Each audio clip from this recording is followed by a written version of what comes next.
គ្រប់គ្នាឃើញក្លេអញ្ចឹងគេថាអត់ប្រយោជន៍ត្រូវអញ្ចឹងខ្ញុំនឹងយកក្លេហ្នឹងធ្វើឲ្យមានប្រយោជន៍និយាយទៅសិតតលុយទាំងអស់នេះមើលទៅកន្លែងណាក៏សិតតលុយវាអាចថាជាលុយក៏បានជាអែមរក៏បានខ្ញុំនឹងប្រម៉ូក្លេទាំងអស់ហ្នឹងដើម្បីឲ្យទៅត្រេតជាមួយនឹង villager ដើម្បីវាអែមរហេ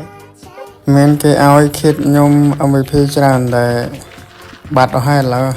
មានតែគិតទេតែសម្ភារៈនៅក្នុងហ្នឹងអាចធ្វើមិនខ្ទេចងាប់ដោយសារមកដល់នឹងខាងខ្លាំងណាស់ចាំមើលប្រហែលជាវីដេអូក្រោយយើងនឹងធ្វើកន្លែង Totem Farm ឬក៏ទិញនៅ shop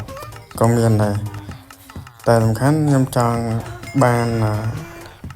កន្លែង Farm Totem ដោយខ្លួនឯងអត់ចង់ទៅទិញទេយក Emerald ទៅទិញវាពិបាកចូលលេងនឹងតែមានអ្នក TP មក spam នឹងវាអត់ចូលចិត្តហ្មងទេ